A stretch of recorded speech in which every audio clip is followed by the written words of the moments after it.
हरी झंडी मिल चुकी है। 10 डिब्बों वाली ट्रेन जींद से सोनीपत के बीच की 90 किलोमीटर की दूरी को करीब 2 घंटे में तय करेगी। अगर वैश्विक स्तर पर देखें तो अब भारत उन चुनिंदा देशों में शामिल है जहां पर हाइड्रोजन ट्रेन संचालित की जाती हैं। और अक्सर हमने देखा है कि जो विदेशी ट्रेन्स हैं उनमें 2 या 3 कोचेज ही होते हैं। भारत में ये सबसे लंबी ट्रेन 10 कोचों वाली चलाई गई है। लगभग 2600 यात्रियों की क्षमता होगी। हाइड्रोजन फ्यूल सेल से बिजली उत्पादन किया जाएगा और डिज़ाइन ऐसी की गई है कि इसकी जो रफ्तार है, उसकी जो स्पीड है वो करीब 110 किलोमीटर प्रति घंटा। लेकिन आपने देखा होगा कि ये जो दूरी है 90 किलोमीटर की, वो 2 घंटे में तय की जा रही है, यानी अभी इसकी स्पीड कम रखी गई है। इसको भारतीय ट्रैक्स पर संचालित किया जा रहा है। पायलट प्रोजेक्ट है, देश की पहली हाइड्रोजन ट्रेन। इसके सफल संचालन के बाद ऐसे रूट्स जहां पर इलेक्ट्रिफिकेशन नहीं हुआ है वहां पर हाइड्रोजन ट्रेन को चलाया जाएगा। होगा इससे यह कि जो डीजल पर निर्भरता है, और अभी बहुत बड़ा शेयर नहीं है डीजल ट्रेन्स का हमारे देश में, उसको रिप्लेस करने में मदद मिलेगी, कार्बन उत्सर्जन घटेगा। और भारतीय रेलवे ने 2070 से बहुत पहले नेट जीरो का जो लक्ष्य रखा है, उस दिशा में भारत को अब मिल चुका है अपना खुद का मेक इन इंडिया, आत्मनिर्भर भारत को मजबूती प्रदान करने वाला एक ऐसा तंत्र जिसे अब आप जानेंगे हाइड्रोजन ट्रेन के तौर पर। और आज भारत उन चुनिंदा विकसित देशों की कड़ी में शामिल हो चुका है जहां पर अत्याधुनिक सुरक्षा प्रणालियों के साथ इस नई नमो ग्रीन ट्रेन का संचालन किया जाएगा। आपको बताएं कि इस ट्रेन में कई आधुनिक सुरक्षा प्रणालियां लगाई गई हैं, जैसे कि हाइड्रोजन गैस लीक डिटेक्टर। जैसे ही कोई लीकेज होता है तुरंत डिटेक्ट कर लिया जाएगा उसको। आग और धुएं का पता लगाने वाले जो अल्ट्रा सेंसिटिव सेंसर्स हैं वो भी इसमें लगाए गए हैं। तापमान की निगरानी करने वाले सिस्टम्स हैं। किसी भी तरह की परेशानी को रोकने के लिए सुरक्षा सुनिश्चित की गई है। हाइड्रोजन कैसे आती है, तो जींद में पहले से ही ग्रीन हाइड्रोजन उत्पादन संयंत्र स्थापित किया गया है और वहां पर इलेक्ट्रोलाइसिस के जरिए पानी को हाइड्रोजन और ऑक्सीजन में विभाजित किया जाएगा। हाइड्रोजन को इकट्ठा किया जाएगा और उसके बाद हाइड्रोजन टैंक्स में उसको फिल किया जाएगा और उससे ही बिजली बनाई जाएगी जिससे कि ये ट्रेन चलेगी। इसका जो बाई प्रोडक्ट है वो केवल वाटर वेपर है, यानी केवल पानी की भाप। प्रदूषण बिल्कुल नहीं, जीरो प्रदूषण। ट्रेन में बड़े बड़े हाइड्रोजन टैंक्स जिनकी तस्वीरें हमने आपको दिखाई। प्रधानमंत्री नरेंद्र मोदी ने इस देश में ग्रीन हाइड्रोजन मिशन की शुरुआत की और उसी के तहत ये हाइड्रोजन पावर्ड ट्रेन आज देश में संचालित की जा रही है। और वर्षों के अनुसंधान, परीक्षण और भारतीय रेलवे के स्वदेशी विकास यानी मेक इन इंडिया का यह परिणाम। इसका उद्देश्य डीजल ट्रेन की तरह जगह एक स्वच्छ, कम प्रदूषण वाला विकल्प विकसित करना है। और इस ट्रेन के मानक जो हैं वो research design and standard organisation RSDO ने तय किए। ट्रेन का निर्माण चेन्नई के इंटीग्रल कोच फैक्ट्री में किया गया और भारत में ही इसे डिजाइन किया गया, भारत में ही विकसित किया गया और यह कंप्लीटली इंडिजिनियस परियोजना के तौर पर हमारे सामने है। तो आज का दिन बहुत ही ऐतिहासिक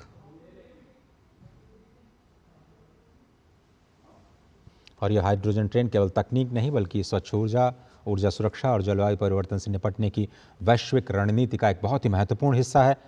भारत जैसे देश के लिए जहां पर अधिकांश रेलवे नेटवर्क का विद्युतीकरण हो चुका है, आपको बताया मैंने, लेकिन कुछ मार्ग अभी भी हैं जहां पर डीजल की निर्भरता है, जहां पर इलेक्ट्रिफिकेशन नहीं हुआ है और हाइड्रोजन ट्रेन एक बहुत ही प्रभावी और पर्यावरण अनुकूल समाधान बन सकती हैं।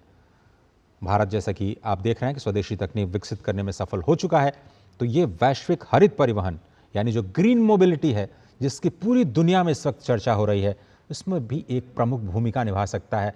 और ये टेक्नोलॉजी भारत के बाहर भी शेयर करने के लिए भारत बिल्कुल तैयार नजर आता है। तो पहली बात, ये दुनिया की पहली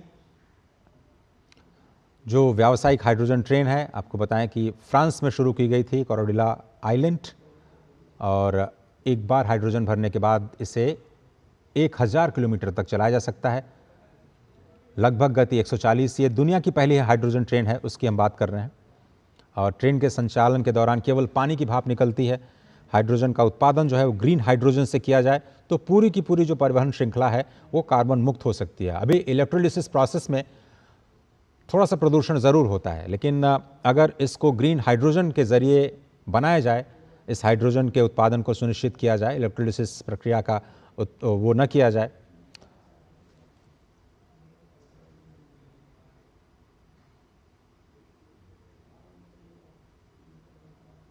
तो ये भारत की जो तकनीक है अपने आप में एक ज़बरदस्त उदाहरण नमो ग्रीन रेल का। और ग्रीन रेल इसलिए हम कह रहे हैं क्योंकि ये बिल्कुल प्रदूषण मुक्त, बार बार हम आपको ये समझा रहे हैं कि जो शून्य कार्बन उत्सर्जन है, केवल जल वाष्प निकलता है, वही इसकी सबसे बड़ी खासियत है। डीजल का विकल्प है, बहुत कम शोर करता है, डीजल इंजन की तुलना में बहुत ही शांत इसका इंजन है। ऊर्जा दक्षता के मामले में जो फ्यूल सेल है और बैटरी मिलकर के ऊर्जा का बहुत ही बेहतर उपयोग करते हैं। ब्रेकिंग ऊर्जा जो है उसका फिर से उपयोग किया जाता है, यानी रीजनरेटिव ब्रेकिंग से इसकी बैटरी को चार्ज किया जाता है और तेज़ रिफ्यूलिंग होती है। बैटरी चार्ज करने की तुलना में हाइड्रोजन फिल करने में बहुत कम समय लगता है। लंबी दूरी के लिए बहुत ही उपयुक्त है, जहाँ पर विद्युतीकरण व्यावहारिक नहीं है। मिसाल के तौर पर नॉर्थ ईस्ट की बात करें, जहाँ पर इलेक्ट्रिफिकेशन ट्रेन रूट्स का थोड़ा सा मुश्किल है, वहाँ पर इस तकनीक का इस्तेमाल किया जा सकता है। और सबसे पहले आपको बताएं 1960 में अमेरिकी अंतरिक्ष एजेंसी नासा, उसने अपने अपोलो मिशन में इस फ्यूल सेल तकनीक का इस्तेमाल किया था। रेल क्षेत्र में हाइड्रोजन तकनीक को जो कॉमर्शलाइजेशन करने का अगर श्रेय जाता है तो वो है फ्रांस की कंपनी एल्स्ट्रॉम को। एल्स्ट्रॉम ने सबसे पहला कैरेडिया आइलैंड नाम का दुनिया का पहला यात्री हाइड्रोजन ट्रेन विकसित किया। 2016 में इसका पहला सार्वजनिक प्रदर्शन किया गया। तो बहुत पुरानी बात नहीं है, सिर्फ 10 वर्ष पहले हाइड्रोजन ट्रेन का प्रदर्शन जर्मनी के बर्लिन में किया गया था। इनोट्रांस प्रदर्शनी का नाम था। और उसके बाद 2018 में जर्मनी ने पहली बार नियमित यात्री सेवा में हाइड्रोजन ट्रेन चलाई। तो जर्मनी को श्रेय जाता है यात्री ट्रेन चलाने का, उससे पहले फ्रांस को श्रेय जाता है इसको बनाने का। और एल्स्ट्रॉम कंपनी बहुत ही जानी मानी कंपनी जिसने इसका सबसे पहले निर्माण किया। और 2022 में जर्मनी दुनिया का पहला देश बना जिसने पूरी तरह से हाइड्रोजन ट्रेन का व्यावसायिक बेड़ा यानी कॉमर्शियल ऑपरेशन शुरू किया। उसके बाद France, Italy, Austria, Sweden, Canada, चीन, दक्षिण अफ्रीका, ब्रिटेन, ये सारे देश जहां पर हाइड्रोजन ट्रेन परियोजनाओं पर काम शुरू किया गया। भारत में जो हमने ये शुरुआत की वो हाइड्रोजन ग्रीन मिशन, जो कि प्रधानमंत्री का एक बहुत ही पसंदीदा प्रोजेक्ट है, जिसमें हम देश में ही ग्रीन हाइड्रोजन का उत्पादन करना चाहते हैं और इसमें शुरुआत भी हो चुकी है। आत्मनिर्भर भारत की दिशा में एक बड़ा कदम। रेल मंत्रालय ने इसे हाइड्रोजन फॉर हेरिटेज, इस पहल के तहत हाइड्रोजन ट्रेन विकसित करने की योजना बनाई। और इसका उद्देश्य यही था कि जितनी भी डीजल ट्रेन अभी बची हुई हैं उनको चरणबद्ध तरीके से फेज आउट किया जाए। और भारतीय रेलवे की ये योजना है कि जो सकरी और विरासत यानी जो हेरिटेज रेल लाइंस हैं वहाँ पर पहले इसकी शुरुआत की जाए। और इसीलिए हरियाणा का जो जींद है वहाँ पर जो रेलवे वर्कशॉप है जिसमें हाइड्रोजन फ्यूल सेल आधारित इंजन को विकसित करने का काम किया गया। तो बिल्कुल सकरी और हेरिटेज रेल लाइंस पर इसकी शुरुआत करने का जो प्लान बनाया था रेलवे ने वो बिल्कुल सफल होता हुआ नज़र आ रहा है। तो आपको इस तरह के हेरिटेज रेलवे ट्रैक्स पर जहाँ पर विद्युतीकरण नहीं हुआ है ये ट्रेन्स चलती हुई दिखाई दे सकती हैं। इसी तरह से ऐसे रूट्स जो अभी नए बनाए जा रहे हैं, मिसाल के तौर पर उत्तराखंड और जो नॉर्थ ईस्ट के कुछ राज्य हैं जहाँ पर पहली बार ट्रेन पहुँचाई गई है, वहाँ पर इसका परिचालन किया जा सकता है। और भारत का लक्ष्य केवल इस तरह की ट्रेन्स को चलाना नहीं है, बल्कि मेक इन इंडिया के तहत इस स्वदेशी तकनीक को भी विकसित करना है, जिससे भविष्य में जो हाइड्रोजन आधारित रेलवे प्रणाली है उसका निर्यात भी किया जा सके। तो आपने देखा कि भारत लगातार विकासशील देशों की सहायता करता आया है, चाहे वो तकनीक के माध्यम से हो या फाइनेंस के माध्यम से। हम दोनों ही मोर्चों पर अपने कैनवस को बिल्कुल खुला रखते हैं, खुले दिल से विकासशील देशों की मदद करने का प्रयास करते हैं और ग्लोबल इंटीग्रेशन करना चाहते हैं अपनी बेस्ट टेक्नोलॉजीज़ का, अपने बेस्ट प्रैक्टिसेस का। हाइड्रोजन ट्रेन की विशेषताएं लगातार हम बता रहे हैं। आपको बताएं कि दुनिया की पहली व्यावसायिक हाइड्रोजन ट्रेन कैरेडिया आइलैंड जो कि फ्रांस ने बनाई, फ्रांस के एल्स्ट्रॉम ने बनाई। एक बार अगर आप हाइड्रोजन फिल कर देते हैं तो 1000 किलोमीटर तक इसका परिचालन हो सकता है। दुनिया में जो सबसे बड़ी हाई स्पीड की ट्रेन है 140 किलोमीटर प्रति घंटा। भारत में जो ट्रेन हमने बनाई है 110 किलोमीटर प्रति घंटा, लेकिन फिलहाल इससे प्रायोगिक तौर पर यानी पायलट प्रोजेक्ट के तौर पर जींद और सोनीपत के बीच में चलाया जा रहा है। 90 किलोमीटर का ये सफ़र 2 घंटों में पूरा किया जाएगा। और अगर ये तकनीक सफल हो जाती है पायलट प्रोजेक्ट जैसा कि लग रहा है कि सफल बिल्कुल हो चुका है और पूरी टेस्टिंग के बाद इसे भारतीय रेलवे ने अन ट्रैक्स पर आज यात्रियों के लिए उतारा है। यूरोप में ऑलरेडी ये हाइड्रोजन ट्रेन्स हैं, वो जलवायु परिवर्तन से निपटने की रणनीति का महत्वपूर्ण हिस्सा बन चुकी हैं।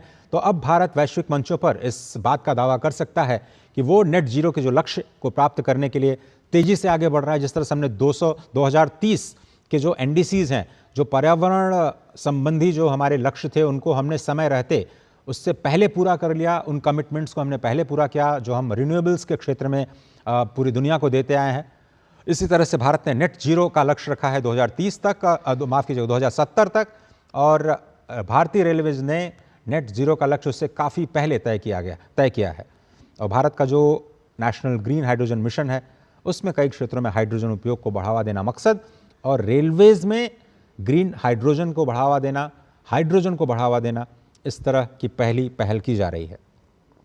और चूंकि हाइड्रोजन ट्रेन्स में हाई प्रेशर टैंक्स में हाइड्रोजन बिल्कुल सिक्योर, सेफ तरीके से संग्रहित की जाती है और अंतर्राष्ट्रीय सुरक्षा मानकों का पालन किया गया है। भविष्य में जो बैटरी और हाइड्रोजन तकनीक दोनों मिला करके, जिस तरह से हमने कहा कि जो ब्रेकिंग तकनीक होती है उसका इस्तेमाल किया जाता है बैटरी को चार्ज करने के लिए, तो ये दोनों तकनीकें मिल करके, हाइड्रोजन तकनीक और बैटरी दोनों ही मिलकर के रेल परिवहन को और ज़्यादा क्लीन और सस्टेनेबल, जिसको हम सतत और टिकाऊ विकास कहते हैं, उसमें मदद करती हुई नजर आएंगी।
एक बार फिर से आपका स्वागत है भारत की हरित क्रांति की इस नई पहचान में, जिसे आप नमो ग्रीन रेल के तौर पर जानेंगे।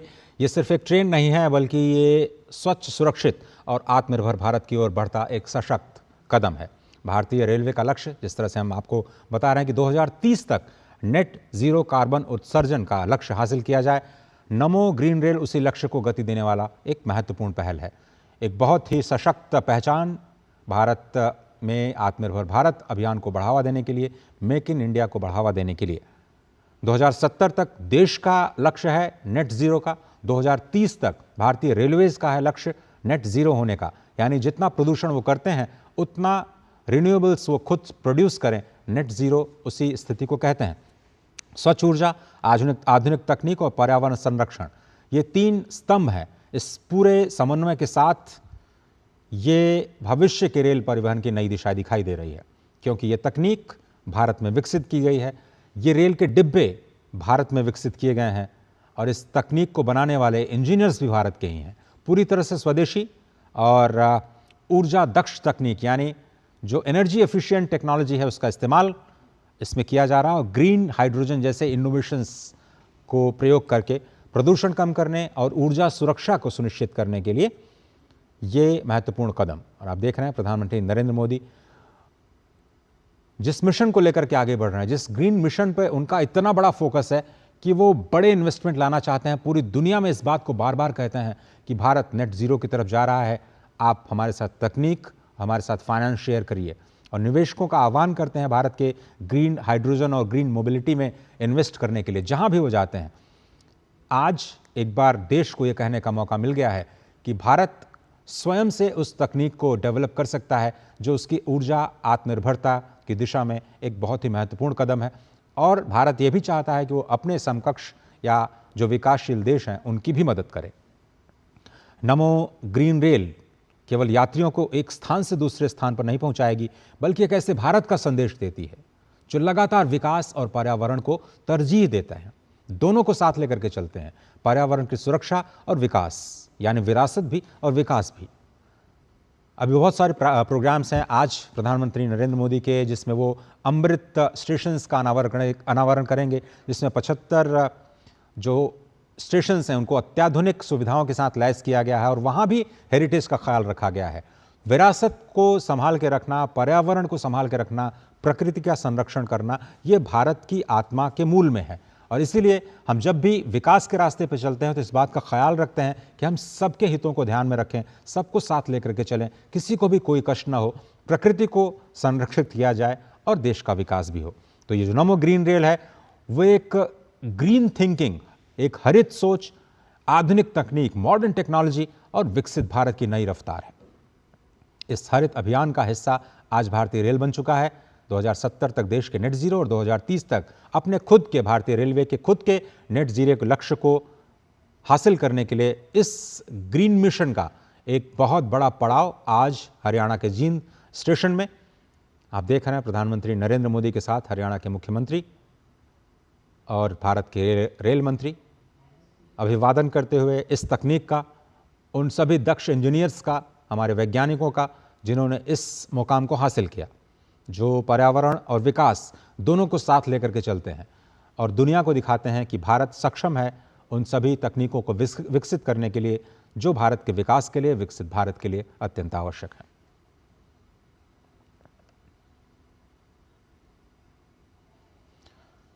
दो 2030 तक जो नेट जीरो का लक्ष्य है रेलवेज का, उसमें कई बड़े कदम रेलवेज ने उठाए हैं, जैसे कि ब्रॉड गेज रेल, उनका विद्युतीकरण, क्योंकि जो इलेक्ट्रिक लाइंस हैं, इलेक्ट्रिफिकेशन बहुत ज़रूरी है क्योंकि वहाँ भी हमें कार्बन उत्सर्जन को कम करने में मदद मिलती है।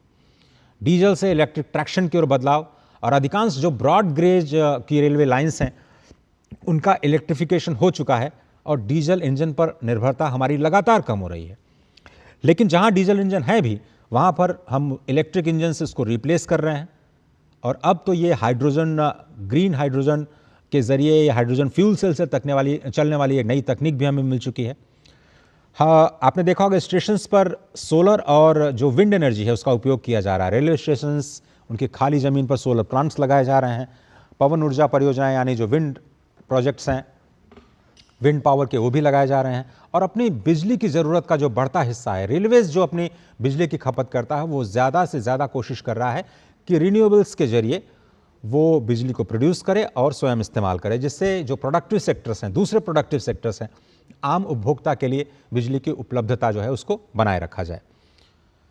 और जो एनर्जी एफिशिएंट तकनीक है उसका इस्तेमाल किया जा रहा है, जैसे कि 3 phase electric locomotive, regenerative braking तकनीक, जिसको हम बार बार कह रहे हैं कि ब्रेक्स जब आप लगाते हैं तो वो रीजनरेटिव ब्रेकिंग तकनीक ब्रेक लगाने पर ऊर्जा वापस बिजली को पैदा करने के लिए इस्तेमाल की जाती है। और सभी स्टेशंस पर LED लाइट्स लगाई गई हैं। ये सब कुछ कार्बन उत्सर्जन को कम करने के लिए और ग्रीन मिशन को हासिल करने के लिए, नेट ज़ीरो को हासिल करने के लिए। जो हेड ऑन जनरेटर्स हैं, कई ट्रेन्स में जो डीजल जनरेटर्स हैं उनकी जगह हेड ऑन जनरेटर्स का इस्तेमाल किया गया है, जिसमें इलेक्ट्रिक इंजन से बिजली मिलती है, डीजल की खपत कम होती है, प्रदूषण कम होता है। और इसी कड़ी में भारतीय रेलवे ने स्वदेशी हाइड्रोजन फ्यूल सेल की ट्रेन विकसित की और इसका उद्देश्य है डीजल ट्रेन का स्वच्छ विकल्प उपलब्ध कराना। खासतौर पर आपने देखा होगा कि डेडिकेटेड फ्रेट कॉरिडोर, जिसकी चर्चा लंबे समय से चल रही थी, बुनियादी ढांचे का काम रुका हुआ था, लेकिन अब इसने रफ्तार पकड़ी है और जो हमारा डेडिकेटेड फ्रेट कॉरिडोर है उसके विकास से जो माल परिवहन है और ज़्यादा एनर्जी एफिशिएंट हुआ है। तो सड़क परिवहन की तुलना में वहाँ भी कार्बन उत्सर्जन कम हो रहा था। उन सभी हम कदमों का जिक्र कर रहे हैं जो भारतीय रेलवेज अपने नेट जीरो के लिए उठा रहा है और उसमें ये जो ग्रीन इनिशिएटिव हैं वो बहुत इंपॉर्टेंट है। चाहे वो रेलवे भूमि पर वृक्षारोपण करना हो, रेलवे स्टेशंस और जो औद्योगिक इकाइयाँ हों उनको ग्रीन सर्टिफिकेशन देना हो, वेस्ट टू एनर्जी परियोजनाएं हैं उनको लागू करना है। और उसके साथ ये जो आप तस्वीरें देख रहे हैं, प्रधानमंत्री स्वागत करते हुए, हाथ हिलाकर अभिवादन करते हुए नमो ग्रीन रेल का, इंडियन रेलवेज